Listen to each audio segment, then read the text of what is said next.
enseñanza, no saben cómo es Él. Yo tengo que venir a mostrarles cómo es Dios, con mi enseñanza, pero con mi ejemplo, con mi vida, para que ellos vean lo que es vivir en esa libertad, lo que es ser seguidores del Dios vivo. Y Jesús viene y Jesús denuncia. El discurso de Jesús es un discurso absolutamente denunciante de los nos religiosos que no tienen nada que ver con lo que Dios quiere, de esos montones de nos y montones de prohibiciones que quieren hacernos creer que tenemos que cumplir para agradar a Dios y que no tienen nada que ver con Dios, del discurso religioso, que probablemente más de uno en algún momento habrá escuchado y habrá dicho: esto está complicado.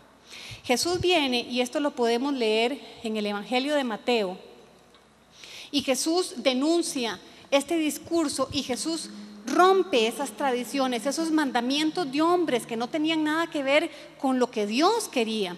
Y en el capítulo 15, versículos 7, 8 y 9, dice lo siguiente: ustedes no hacen caso de los mandamientos de Dios, con tal de seguir sus propias costumbres. Son unos hipócritas. Dios tenía razón cuando dijo por medio del profeta Isaías: este pueblo dice que me obedece, pero en verdad nunca piensa en mí.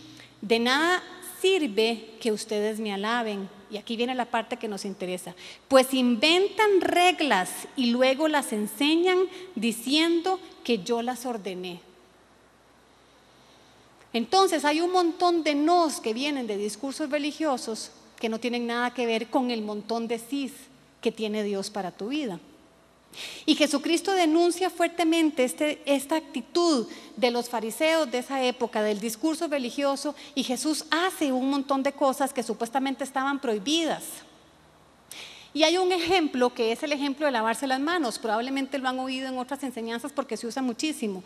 Había una costumbre, una regla humana, pero que tenía la connotación religiosa. Ya le habían puesto una connotación de que para ser un buen seguidor del Dios vivo había que hacer eso, que era que había que lavarse las manos antes de comer. Pero eso nunca lo dijo Dios, eso era un reglamento humano, ¿verdad?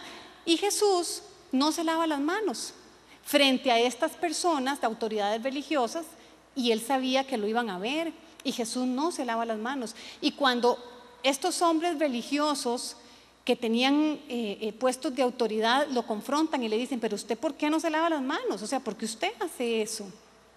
Jesús les contesta con esto que acabamos de leer: porque esos son mandamientos de hombres. Entonces yo te quiero decir en esta noche, cuando el Señor te llama a una diferencia del resto, no te va a poner cargas pesadas, no son cosas que te van a costar. El Señor no te va a quitar lo que te gusta. El Señor no quiere que te vuelvas aburrido o aburrida y que ahora andes con una cara larga y que todo es malo y que todo es pecado y en una cosa obsesiva, escondido, porque allá afuera todo es malo. El Señor no quiere nada de eso. Jesús le dice a estos fariseos, y vean qué cosa más tremenda, eso está en el capítulo 23 de Mateo, le dice: ustedes ponen cargas imposibles de llevar y hacen que ellos no puedan entrar en el reino de los cielos. Jesús los denuncia y les dice: ustedes no entran, y no solo no entran ustedes, sino que no dejan que entren los demás, porque ponen cargas imposibles de llevar. Entonces hay discursos religiosos que te ponen cargas tan terribles para acercarte a Dios, para amarlo, para buscarlo, como que tienes que renunciar a tu vida, tienes que renunciar a lo que te gusta, tienes que renunciar a pensar en disfrutar de cosas. Pero ese discurso no viene de Dios, porque Jesucristo dice: un momentito, mi carga es ligera. La carga, la que yo te pongo, es ligera. La carga pesada es la de esa cantidad de reglas y mandamientos humanos que no tienen nada que ver conmigo, ni con mi justicia, ni con lo que yo busco de ti. Y Jesús, luego que concluye esta confrontación de diferenciar lo que viene de Dios de lo que no viene de Dios, termina diciendo: bueno, si el Hijo te libertare, serás verdaderamente libre. Si el Hijo te hace libre, eres verdaderamente libre. Libre del pecado, que es lo que a Dios no le agrada. Libre del pecado, que es lo que realmente te esclaviza. Pero te llama a una vida de libertad, no a una vida de nos y de aburrimientos y de negaciones. Te llama a una vida de libertad. Y en esa libertad una vida de alegría, una vida de disfrute, una vida... Retomemos un poco la creación. Nosotros en la creación vemos a nuestro Dios, no es un Dios aburrido. Un Dios aburrido jamás haría esos celajes divinos que nosotros vemos en las tardes. Un Dios aburrido jamás haría la cantidad de flores diferentes que existen. Un Dios aburrido jamás haría la diversidad de animales que hay. Un Dios aburrido del lado del no y de la prohibición no te hubiera puesto sentidos para oler un montón de olores diferentes. Tu vista para que puedas disfrutar de lo que miras, el deseo en tu corazón por las cosas, todo eso viene de Dios, todo eso es bueno, pero todo eso administrado en la libertad a la que te llama Jesucristo. Y aquí ya vamos a ver lo práctico para que tú puedas decir, bueno, muy importante, esa carga que sentía tan terrible de que acercarme a Dios me significa un montón de nos, un montón de dejar cosas, no es cierta. No es cierta, porque eso no proviene del discurso de Dios, proviene del discurso de los hombres, porque mi Dios es un Dios de cis, un Dios de libertad.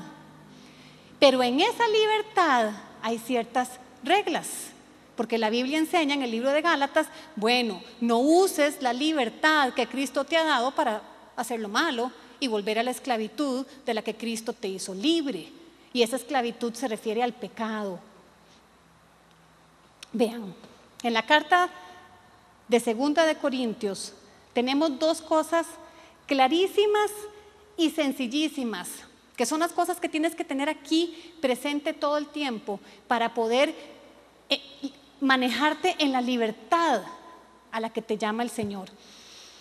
Jesús vivió en medio de todos. Jesús nos encerró. Jesús vivió en medio de la sociedad de su época. Jesús fue a cenas, a Jesús lo invitaron a bodas, a Jesús lo invitaron a fiestas y Jesús fue a todas partes. A Jesús lo criticaban los religiosos de la época porque decían, uy, este come con pecadores y publicanos, porque Jesús estaba con todo el mundo. Le hablaba a las mujeres, que en esa tradición no era aceptado. Jesús vivió en medio de la sociedad de su época, estuvo en todas partes, en la libertad que él tenía, disfrutando, no solo predicando, disfrutando. Cuando Jesús fue, lo invitaron a las bodas de estas famosas bodas de Caná, donde él hace el milagro de la reproducción del vino. Jesús todavía no había empezado su ministerio, no era famoso. Ahí no lo invitaron porque como era el que hacía milagros, que vengan, no sabían quién era Jesucristo, todavía él no había empezado a predicar y lo invitaron a la boda porque era una persona agradable. Lo invitaron porque querían compartir con él. No tenemos que espiritualizar, fue ahí para hacer el milagro, él fue a la fiesta y en la fiesta le pidieron el milagro. A sus amigos, él iba a cenar, era amigo de Lázaro. Era amigo de Marta, era amigo de María. Pero en medio de esa vida en relación con el entorno, él fue un hombre diferente. Él se diferenció. Él fue luz, él fue sal. Él predicó, él sanó enfermos, liberó demonios. ¿Dónde estaba? Entonces, tu diferencia no está en que te encierres, ni en que dejes de hacer cosas. Tu diferencia está en que en donde estés